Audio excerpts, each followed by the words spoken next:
అంటే వాళ్ళ ఆలోచనల్లో ఏముంటుందంటే మాకు బలమైనటువంటి సైన్యం ఉంది, విమానాలు ఉన్నాయి, మిలిటరీ ఉంది, పదాతి బలగాలు ఉన్నాయి, నావికా దళాలు ఉన్నాయి. కాబట్టి ఒక బలమైనటువంటి రాజ్యశక్తి ముందు అడవిలో ఉండేటువంటి ఆదివాసీలు వాళ్ళ తరపునటువంటి పోలీసు మావోయిస్టులని అణిచేయడం అనేటువంటిది చాలా ఈజీ అనేటువంటిది వాళ్ళు అనుకుంటున్నటువంటి మాట. వాస్తవానికి ప్రపంచంలో ఒకప్పుడు హిట్లర్ కూడా 2014-18 మధ్య మొదటి ప్రపంచ యుద్ధం చేసినప్పుడు కానీ రెండవ ప్రపంచ యుద్ధ కాలంలో కానీ వాళ్ళు అనుకున్నది ఏమిటంటే మా దగ్గర చాలా బలమైనటువంటి ఆయుధ వ్యవస్థ, సైనిక వ్యవస్థ ఉన్నది, మేము ప్రపంచాన్ని ఆక్రమించగలుగుతాం అనేది అన్నారు. కానీ 2040 నాటికి వాళ్ళు రష్యా ఎదురు తిరిగి ఎర్ర సైన్యం అంతా ఎమ్మటెబ్బడి పోగొడితే ఆయన వెళ్ళి ఆఖరికి ఒక బంకర్లో దాక్కొని ఆత్మహత్య చేసుకోవాల్సినటువంటి పరిస్థితి వచ్చింది. అంటే నియంతలుగా ఉన్నటువంటి వాళ్ళు, నిరంకుశంగా పాలించే వాళ్ళు ఏమనుకుంటారంటే ప్రజలు చాలా బలహీనులు, వాళ్ళని ఎప్పుడైనా అణిచేయవచ్చు, వాళ్ళని ఎప్పుడైనా చంపేయచ్చు అనేటువంటి ఆలోచనల్లో వాళ్ళు ఉంటారు. కానీ అది సాధ్యమే కాదు. మొత్తంగా భారత చరిత్రలో ఎక్కడ చూసినా కూడా ప్రతిఘటన తక్షణం తాత్కాలికంగా కొంత వెనకపట్టు పట్టచ్చు, లేదా మరణాలు ఎక్కువ సంఖ్యలో జరుగుతూ ఉండవచ్చు, లేదా నిర్బంధం తీవ్రంగా ఉండవచ్చు, గాయాల పాలు కావచ్చు. కానీ ప్రజల ఆలోచనల్లో నుంచి, ప్రజల జీవితాల్లో నుంచి వచ్చినటువంటి ప్రతిఘటనని పూర్తి స్థాయిలో అణిచేయడం అనేటువంటిది ఎప్పటికీ సాధ్యం కాదనేది మేము అనుకుంటున్నాం. ఎందుకంటే ప్రజలు అడుగుతున్నది ఏమిటి, మా కొండల్ని మాకు ఉంచండి, ఇక్కడ అనవసరంగా మైనింగ్ పేరుతో తవ్వేసి మమ్మల్ని విధ్వంసం చేయకండి, అడవులను కొట్టేయకండి అనేటువంటిది వాళ్ళు అడుగుతున్నారు. లేదా ఆదివాసీ బిడ్డలు కూడా చదువుకోవాలి, వాళ్ళకు కూడా వైద్యం అందాలి అనేటువంటిది వాళ్ళు అడుగుతున్నారు. వాళ్ళు అడుగుతున్నటువంటిది భారత రాజ్యాంగం కల్పించినటువంటి హక్కులు. డాక్టర్ బాబాసాహెబ్ ఏవైతే షెడ్యూల్ 5 ఏరియాల్లో, షెడ్యూల్ 6 ఏరియాల్లో ఒక హక్కులు రాశారో రాజ్యాంగంలో, వాటిని ఈ ప్రాంతాల్లో అమలు చేయండి అని రాశారు. చాలా కాలం పాటు వాటిని అమలు చేయలేదు. తర్వాత కాలంలో 2006లో కూడా మళ్ళీ అటవీ హక్కుల చట్టం వచ్చింది. ఆదివాసీలకి పొడు భూముల మీద హక్కులు కల్పిస్తామని చెప్పి, అది కూడా అన్ని అడవుల్లోనూ అడుగు కాలేదు. ఇప్పటికి కూడా వాళ్ళని గుర్తించలేదు సరిగ్గా భూముల మీద. కాబట్టి వాళ్ళు తమ హక్కుల్ని అడుగుతున్నటువంటి పరిస్థితి ఉన్నది. హక్కుల కోసం పోరాటాలను అణిచేయడానికి వచ్చినప్పుడు ప్రతిఘటిస్తున్నటువంటి పరిస్థితి కూడా ఉంది. ఇప్పుడు బయట మైదాన ప్రాంతాల్లో మేము ఏదైనా హక్కుల కోసం అడిగితే, ఇప్పుడు ధర్నా చౌక్ కోసం వీళ్ళు ఇందిరా పార్క్ దగ్గర ధర్నా చేయాలనుకుంటే గత 15 రోజుల నాడు అప్లికేషన్ పెడితే నిన్న సాయంత్రం మాత్రమే పర్మిషన్ ఇచ్చారు. అంటే ప్రభుత్వం ప్రశాంతంగా, శాంతియుతంగా జరుగుతున్నటువంటి ప్రజాస్వామిక కార్యక్రమాలని అనుమతించకుండా ఎప్పుడైతే ఉంటారో, ప్రజల గొంతు వినడానికి ఎప్పుడైతే సిద్ధంగా ఉండరో, పోలీసు బలగాలతో నిర్బంధం ద్వారా ఎవరినైనా అణిచేయచ్చు అనేటువంటిది రేవంత్ రెడ్డి గారు అనుకున్నా, అమిత్ షా అనుకున్నా, ఎప్పుడైతే అటువంటి చర్యలకు పాల్పడతారో అనివార్యమైనటువంటి పరిస్థితుల్లో ప్రజలు ప్రతిఘటిస్తారు. ఆ ప్రతిఘటనని మనం న్యాయమైన ప్రతిఘటనగా చూస్తాము, హింసాత్మక ప్రతిఘటనగా చూడం. మనం న్యాయమైన ప్రతిఘటనలో హింస జరగచ్చు, కానీ హింస ఆగాలంటే నువ్వు మొదలుపెట్టినటువంటి ప్రభుత్వాలు ఆ హింసను ఆపాల్సినటువంటి అవసరం ఉంటుంది. అందుకనే మేము ఆపరేషన్ కగార్ అనేటువంటిది దాని అర్థమే అంతిమ యుద్ధం. ఈ అంతిమ యుద్ధం అనేటువంటిది నువ్వు విజయం సాధించేది కాదు అమిత్ షా, నువ్వు దీన్ని ఆపాలి, చర్చలు జరపాలి. అక్కడ ఆదివాసీలతోనూ, ఆదివాసీ సంఘాలతోనూ, అక్కడ మావోయిస్ట్ పార్టీతోనూ చర్చలు జరపాల్సినటువంటి అవసరం ఉంది. వాళ్ళు పెడుతున్నటువంటి డిమాండ్లను నువ్వు పరిష్కరించాల్సినటువంటి అవసరం ఉన్నది. అక్కడ అడవుల్ని మైనింగ్ పేరుతో నువ్వు చేస్తున్న విధ్వంసాన్ని, విడవల్ని కొట్టేయడం కానీ ఆపాల్సినటువంటి అవసరం ఉంది. బయట ప్రాంతాల్లో కూడా నువ్వు ఏదైతే ప్రజల హక్కుల్ని హరిస్తున్నావో, నిన్నటికి నిన్న పార్లమెంటులో 230 మంది ఎంపీలు వ్యతిరేకించినా కూడా వక్ఫ్ చట్టాన్ని సవరణ చేసి పడేసావు. అంటే ఒక మత స్వేచ్ఛ, భారతదేశంలో రాజ్యాంగం ఇచ్చినటువంటి మత స్వేచ్ఛలో నేరుగా ఇవాళ ఏలు పెట్టి నువ్వు జోక్యం చేయాలని చూస్తున్నావు. అంటే బయట ప్రాంతాల్లో నువ్వు ఇంత అరాచకంగా వ్యవహరిస్తున్నప్పుడు ఆదివాసీ ప్రాంతాల్లో ప్రతిఘటన రాకుండా ఎందుకుంటుంది? ఇక్కడ వాళ్ళంటే మధ్యతరగతిగా ఉండొచ్చు, మర్యాదస్తులుగా ఉండొచ్చు, లేదా నీకు వీలైన ప్రజాస్వామిక పద్ధతుల్లోనే చెప్పే ప్రతిఘటన చేయొచ్చు.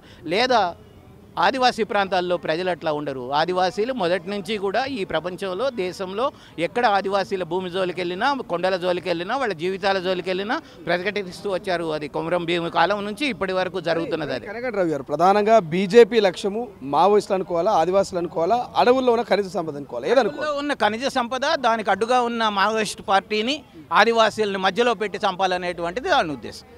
ఆదివాసీల మీద చేస్తున్నటువంటి యుద్ధం ఇది. ఎందుకంటే ఆదివాసీలు దాన్ని ఎవరు ఆర్గనైజ్ చేశారు? ఆదివాసీలని బయట ఏ పార్టీ వెళ్ళలేదు, ఏ సంఘం వెళ్ళలేదు. వాళ్లతో దశాబ్దాలుగా వాళ్ళు మావోయిస్ట్ పార్టీ అక్కడ కార్యక్రమాలు సాగించింది, ప్రజలను ఆర్గనైజ్ చేసింది, సంఘాలుగా పెట్టింది, గ్రామ సభలు ఏర్పాటు చేసింది, సహజ వనరులను కాపాడుకుంటున్నది, సేంద్రీయ వ్యవసాయాన్ని ప్రోత్సహిస్తున్నది, లేకపోతే వాళ్ళ పిల్లలకి బళ్ళు పెట్టి చదువులు చెప్తున్నది, వాళ్ళకి వైద్యం ఏదన్నా ఉంటే అవసరాలు తీరుస్తున్నది. మావోయిస్ట్ పార్టీ వాళ్ళ ప్రజల జీవితంలో భాగం. నువ్వు కేవలం మావోయిస్టుల్ని ఆదివాసుల్ని వేరు చేసి చూడడానికి లేదు ఛత్తీస్గఢ్ ప్రాంతంలో. అదే సందర్భంలో కేవలం మావోయిస్టులను నిర్మూలన పేరుతో వీడు వెళ్తున్నది కేవలం ఆయుధాలు పట్టుకున్నారని కాదు. అక్కడ కొండల్లో ఖనిజ సంపద ఉన్నది.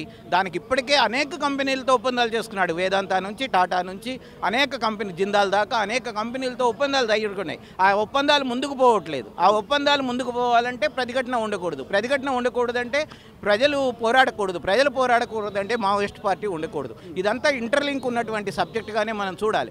అందుకని ఆదివాసీ ప్రాంతాల్లో ఉండేటువంటి ఖనిజ సంపద, అడవుల మీద హక్కుల కోసం ప్రధానంగా దృష్టి సారించారు. అదే సందర్భంలో ప్రతిఘటించే స్వభావం ఉన్న ఆదివాసీలు నడిచేస్తే మైదాన ప్రాంతాల్లో కూడా ఇక ప్రతిఘటనలు ఉండవు. గొంతెత్తి మాట్లాడరు, భయపడతారు, జైళ్ళకి వెళ్లాల్సి వస్తుంది అనేటువంటి భయం మేధావుల్లోనూ మధ్యతరగతిలోనూ ఉంటుంది. విద్యావంతులు కూడా మాట్లాడరు. అప్పుడు మన ఇష్టం వచ్చినట్టుగా చేసుకోవచ్చు. అక్కడ నక్సలైట్లను లేకుండా చేస్తే అడవుల్లో అర్బన్ నక్సలైట్లను అణిచేయడం చాలా తేలిక అనేటువంటిది మావోయిస్ట్ పార్టీ మీద నిర్బంధానికి ఒక ప్రధాన కారణంగా ఉంది అనేది మేము అనుకుంటున్నాం. ప్రధానంగా ఈ 2025లో చూస్తే నెలకొక ఎన్కౌంటర్ జరుగుతుంది. అందులో ఒకటో రెండో ఖచ్చితంగా మరణాలు కనిపిస్తూ ఉన్నాయి. మనం కనుక చూస్తే దాదాపు 300 నుంచి 400 మంది వరుసగా ఎన్కౌంటర్లో మరణించినటువంటి పరిస్థితి మనకు కనిపిస్తుంది. కానీ ఒకవైపు మావోయిస్టు మాత్రం ఇది ఒక నరమేధ లెక్క జరుగుతున్నది. వరుసగా మహిళా మావోయిస్టుల మీద అత్యాచారం కూడా పాల్పడుతున్నట్టు వాళ్ళ లేఖల్లో పొందుపరచినటువంటి అంశం. దీన్ని చూస్తే ఏమనిపిస్తుంది? ఇదంతా కూడా ఒక అనాగరికమైనటువంటి హింసను ప్రయోగిస్తున్నది ప్రభుత్వం. ఒక నాగరిక ప్రభుత్వం ఎప్పుడు కూడా, ఒక ఆధునిక ప్రభుత్వం ఎప్పుడు కూడా, ప్రజాస్వామిక ప్రభుత్వం ఎప్పుడు కూడా ప్రజల మీద ఈ టైపులో హింస చేయదు. మహిళల మీద అత్యాచారాలు ఈశాన్య భారతంలో కూడా చూసాం మనం. మణిపూర్లో కావచ్చు, లేదా సిక్కింలో కావచ్చు, లేదా మిజోరంలో కావచ్చు, ప్రత్యేక అధికారాలు ఇచ్చినటువంటి సైన్యం వెళ్ళి గ్రామాల మీద, తండాల మీద పడి మహిళల్ని రేప్ చేసినటువంటిది. షర్మిల లాంటి వాళ్ళు సంవత్సరాల కొద్దీ దానికి వ్యతిరేకంగా గుడ్డలిప్పుకొని నిరసనలు వ్యక్తం చేసినటువంటి, నిరాహార దీక్షలు చేసినటువంటి సందర్భాలను చూసాం. ఒకసారి విచక్షణ లేనటువంటి అధికారాలు మిలిటరీ చేతుల్లో పెట్టిన తర్వాత, బార్డర్ సెక్యూరిటీలో ఉండాల్సినటువంటి మనుషులను తీసుకొచ్చి అడవుల్లో పెట్టిన తర్వాత వాళ్ళు విచక్షణ రహితంగానే హింసగా పాల్పడుతున్నారు. గూడేలను తగలేస్తున్నారు. ఆదివాసీలు పొలాల్లో పనిచేసుకుంటుంటే వాళ్ళని తీసుకెళ్లి కాల్చేస్తున్నారు నక్సలైట్ల పేరుతో. అక్కడ పనిచేస్తున్నటువంటి మహిళల్ని రేప్ చేస్తున్నారు. ఇదంతా నిజమే. అదంతా అక్కడి నుంచి నివేదికలు బయటకు వస్తున్నాయి. నువ్వు నిజంగా గవర్నమెంట్ కనుక సిద్ధపడితే సుప్రీంకోర్టు న్యాయమూర్తులతో ఒక ఛత్తీస్గఢ్ అడవుల్లో ఒక నిర్ధారణ బృందాన్ని పంపండి. వాళ్ళు నివేదిక ఏది ఇస్తే అది అంగీకరిద్దాం. వాళ్ళు నిజంగా వచ్చి మావోయిస్టుల పేరుతో ఆదివాసీల మీద హింస జరుగుతున్నది, వాళ్ళందరినీ కొడుతున్నారు, చంపుతున్నారు, గూడాలు తగలబెడుతున్నారు, అత్యాచారాలు చేస్తున్నారు అనేటువంటి విషయాలు కనుక ఒకవేళ నిర్ధారణ అయితే మావోయిస్ట్ పార్టీకి కూడా అప్పుడు మనం చెబుదాం, మీరు చెప్తున్నటువంటివి అన్ని అబద్ధాలు, మీరు బయటకు చెప్తున్న ఈ అబద్ధాలని మనం మావోయిస్ట్ పార్టీకి కూడా చెప్పొచ్చు. కానీ నువ్వు లోపలికి ఎవరిని పోనివ్వట్లేదు. హక్కుల సంఘాల కార్యకర్తలను పోనీయు, న్యాయమూర్తులను పోనీయు, అధికారులను పోనీయు, ప్రజా సంఘాలను పోనీయు, మేధావులను పోనీయు, ఎవరిని పోనీయకుండా ఒక చీకటి చట్టంలాగా చేసేసి దాన్ని నువ్వు విడిగా హింసగా పాల్పడుతున్నావు అనేటువంటిదే నిజం. నువ్వు అక్కడికి గనక మనుషులను పోనిస్తే, బయట ప్రాంతాల వాళ్ళని, మేధావులను పోనిస్తే, న్యాయమూర్తులను పోనిస్తే, న్యాయవాదులను పోనిస్తే నువ్వు చేసిన పాపాలన్నీ కూడా బయటకు వస్తాయి అనేటువంటిది ప్రభుత్వానికి ఉన్నటువంటి భయము.